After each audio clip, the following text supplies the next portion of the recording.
Christmas Eve always carries a strange kind of light.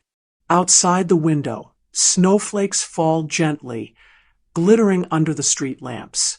Inside the small house, I adjust the red ribbon on the Christmas tree, my hands trembling not from the cold, but from the excitement spreading through my heart.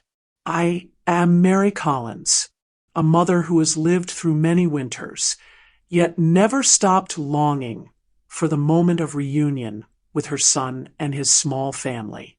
All day long, I was busy preparing roasted chicken, apple pie, and the apple cider David, my son, used to love since he was a child. I wanted this dinner to be warm so that when we sat together, we could recall old memories and laugh again under the Christmas lights. I remember when David was little, every Christmas he would sit by the window, waiting for me to hang each gift. I remember his laughter, remember the sparkle in his eyes when he opened the very first box. Those memories were like a small flame, warming my heart every time winter returned. Now, my son has grown up, has a steady job, and his own family. I tell myself love will still remain intact, as long as we share one evening together. As long as there are a few sincere words, everything will feel as close as it once was. I placed the dishes on the table, lit the candles, and quietly sat down. In that moment, I felt the hope flowing strongly through my veins. A simple hope that Christmas would be the night family ties were restored, the night I found once more the place I truly belonged. The door opened. Cold wind rushed in. David entered with his wife and their little child. I smiled, heart filled with joy. I embraced the child, greeted my daughter-in-law, then turned to David. He only nodded, hurriedly, more distant than I expected. I told myself he must be tired, and held back the sting of disappointment. Dinner began.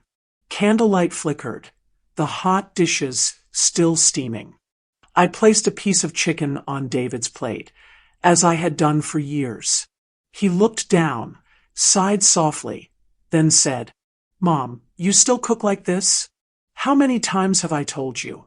I don't like these heavy old-fashioned dishes anymore."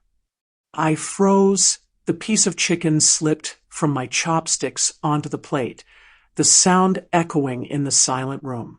I forced a smile, trying to hide the tremor in my heart. "Oh, I thought you might miss the old taste." David laughed, but it was not the warm smile I once knew. He leaned back, arms folded. "Remember? Mom, I'm not the child who clings to your skirt anymore. Your era has long passed. You keep holding on to those old habits. They really don't fit my life anymore." I was stunned. Each word fell like a block of ice. The air at the dinner table thickened. My daughter-in-law bowed her head, silent. My little grandchild looked around, bewildered, not understanding what had just happened. I said nothing, but inside my chest a cold emptiness spread. The Christmas I had waited for shattered before my eyes. I sat there, watching the candlelight flicker, listening to the wind howl outside the window, and realized that the worst pain was not the silence, but when your own child tears apart the bond that raised him his whole life. That night, after the guests left, the house grew eerily quiet. I sat alone by the base of the Christmas tree. The candle had burned down, leaving only the faint smell of scorched wax. Plates remained half-eaten on the table, the cut on the cold piece of chicken still visible. I looked around. Everything prepared to bring us together had become evidence of a rift that could no longer be hidden. I could still hear David's words echoing in my head. "Your era has long passed." Each phrase replayed until my heart grew heavy. I remembered the years of raising him alone, working 2 shifts every day so David could go to college. I remembered the nights he had fevers, and I ran to the pharmacy to buy a bottle of cough syrup. I remembered cold winter mornings when I wrapped a sandwich into his coat pocket and told him again and again, "Eat so you stay warm." And now, because of differences in lifestyle, he denied all of it, treating me as outdated and unnecessary.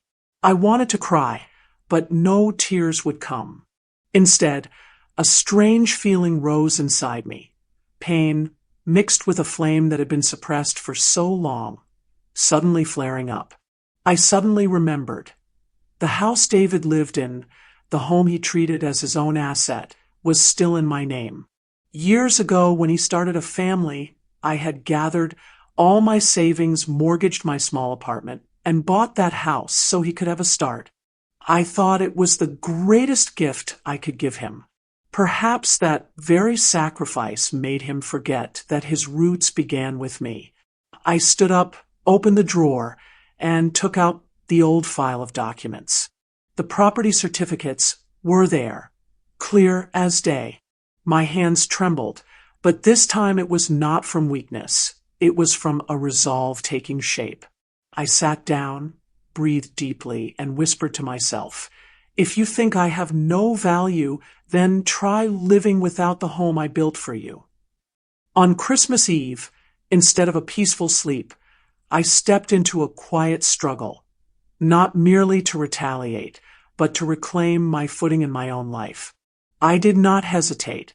The next morning, I brought the entire file to the family's old attorney's office.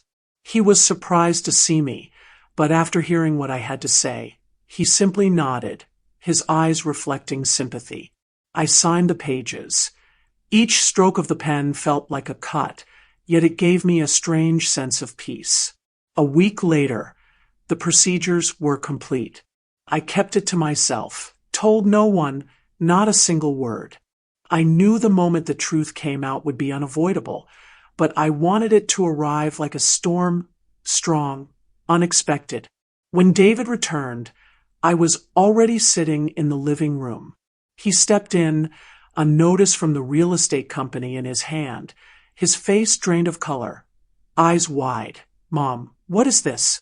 "The house. Has this house been sold?" "Did you sign the papers?" I looked straight into his eyes, keeping my voice calm but firm. "Yes. This house was never solely yours. It is in my name, and now I have decided to sell it." David threw the paper onto the table, his voice breaking with anger. "What you've done is no different from pushing me, my wife, and my child onto the street. Have you betrayed me?" My heart ached, but I did not step back. I took a deep breath and answered, my voice low but sharp. "Betrayed? David, you betrayed me first with the words you spoke. You think I am a burden. You treat what I did as outdated and meaningless. Then live without that outdated thing. Live without the home I spent my life building for you." The room fell into silence. My daughter-in-law stood frozen, the little grandchild clinging tightly to his father's hand. David looked at me, his eyes rimmed with red, angry, shocked, confused. I could see clearly that that moment had shattered everything he had taken for granted. I turned my back, my voice trembling but resolute. "I did not do this for money. I did this so you would understand that I am not invisible, and I am not some old shadow for you to dismiss. I am still your mother, and my dignity must be respected." Outside, the winter wind howled through the window, and church bells echoed. In that room, no one laughed anymore, no one exchanged Christmas greetings. There remained only the raw confrontation between a mother and the son she had devoted her entire life to loving. David said nothing more. He stood there, fists clenched, breath unsteady, while I remained silent, gazing into his eyes. In that moment, I saw not only anger, but also the confusion of a child I once protected. He wanted to resist, but what had just happened forced him to face a truth. A mother's strength and love can never be dismissed. I walked to the door. Outside, the snow was falling thicker. Christmas lights from the neighborhood reflected on the pavement, dazzling yet cold. I pulled my scarf tighter, lifted my head toward the dark sky. My heart felt heavy, with no joy of victory, only an emptiness impossible to name. I felt no triumph. I did not wish for my son to suffer.